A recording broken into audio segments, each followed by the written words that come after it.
Sir हम लोग सभी तरह के बलों की प्रतिनियुक्ति करेंगे, उसमें सादे लिबास में भी हैं, उसमें लाठी पार्टी भी है, उसमें सशस्त्र बल भी हैं।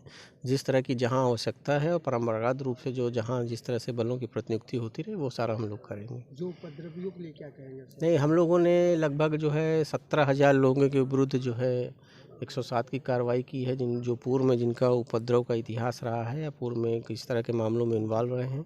बड़ी संख्या में उसमें से हम लोगों ने बंध पत्र भरा भी लिया है लोगों से, लगभग 75% लोगों से। जो बचे हुए लोग हैं उनसे भी अगले से 3-4 दिन में हम लोग बंध पत्र भराने की कार्रवाई पूरी कर लेंगे। इसके अलावा जो गंभीर मामलों में जो लोग जेल से छूट कर आ रहे हैं उनका भी हम लोग लगातार मॉनिटरिंग कर रहे हैं और पुलिस मुख्यालय के स्तर से भी हम लोग को इस संबंध में निर्देश प्राप्त हुआ है, उनका सत्यापन भी कर रहे हैं और उन जो लोगों का जो ई डोजियर है वो भी हम लोग बना रहे हैं।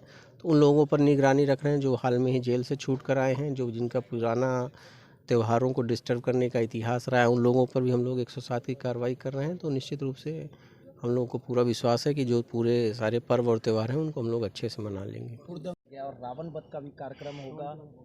कई साल पहले रावण वध में दुर्घटना भी हुई देखिए, थी, हम तो लोग बार इस क्या इस कुछ मामले रणनीति बनाई में गई? जो क्योंकि गांधी मैदान के चारों तरफ कई तरह के निर्माण कार्य चल रहे हैं, तो इस संबंध में जिला प्रशासन जो है, जो एजेंसी जो निर्माण कार्य कर रहे हैं उनसे भी हम लोग संपर्क में हैं और उनसे भी हम लोगों ने रिक्वेस्ट किया है कि जो भीड़ भाड़ वाले दिन हैं हमारे सप्तमी से लेकर और दुर्गा पूजा मूर्तियों के विसर्जन तक के लिए, उसमें जो कार्य हैं उनको जो महत्वपूर्ण मार्ग हैं वहाँ स्थगित रखेंगे और जो हैवी मशीनरी वगैरह है उसका मूवमेंट कम से कम रखेंगे। साथ ही साथ जो ट्रैफिक है उसके लिए भी हम लोग प्लान तैयार कर रहे हैं। 1-2 दिन में सभी मीडिया कर्मियों के साथ और आम जनता के साथ हम लोग ट्रैफिक प्लान भी शेयर कर देंगे कि कौन कौन से जो मार्ग हैं जो खासकर गांधी मैदान की तरफ आते हैं उसमें कहाँ तक हम लोग गाड़ियाँ अलाउ करेंगे और कहाँ जो है पार्किंग वगैरह देंगे। ये सारे जो डिटेल्स हम लोग शेयर कर देंगे।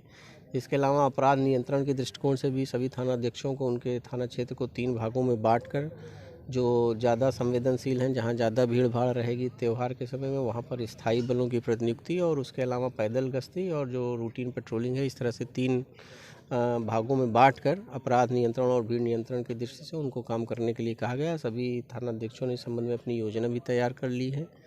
जो दुर्गा पूजा कमिटीज़ हैं उनके साथ भी हम लोग निरंतर संपर्क में हैं। उनको जो लाइसेंस की शर्तें हैं इस बार हम लोगों ने पूर्व में उपलब्ध करा दी हैं। सभी दुर्गा पूजा कमिटीज़ के साथ हम लोगों ने पुलिस ऑफिसर्स को अटैच कर रखा है, जो लगातार उनसे संपर्क में हैं और जो भी डे टू डे प्रोग्रेस हो रही है उससे वो लोग अवगत हम लोग को करा रहे हैं। से कितने अभी हम लोग को इस संबंध में मुख्यालय से जो पत्र प्राप्त हुआ है उसमें केंद्रीय बलों का कोई उल्लेख नहीं है, लेकिन जो हमारे पुलिसकर्मी प्रशिक्षण में थे वो दिए गए हमको वापस और कई अन्य जो बीएमपी की कंपनीज हैं वो उपलब्ध कराई गई हैं। तो पर्याप्त संख्या में पुलिस मुख्यालय द्वारा बल उपलब्ध कराया गया है और हम लोग जो त्यौहार हैं उनको अच्छे से संपन्न करा लेंगे। सवाल है, देखिए, जो सितंबर की क्राइम मीटिंग थी वो की गई है। इस संबंध में पूरे पिछले महीने में जो महत्वपूर्ण घटनाएं हुई थी उनकी समीक्षा की गई। साथ ही साथ इस माह में जो प्रमुख त्यौहार हैं, दशहरा है, उसके बाद दुर्गा पूजा है और उसके अलावा माननीय राष्ट्रपति महोदय का जो है महोदया का कार्यक्रम होना है, उस संबंध में भी सभी थानाध्यक्षों को ब्रीफिंग किया गया है और उनको क्या करना है इन सारे महत्वपूर्ण पर्व अवसर पर और राष्ट्रपति महोदया माननीय राष्ट्रपति महोदया की जो यात्रा है उसके अवसर पर उस संबंध में उनको ब्रीफिंग की गई है।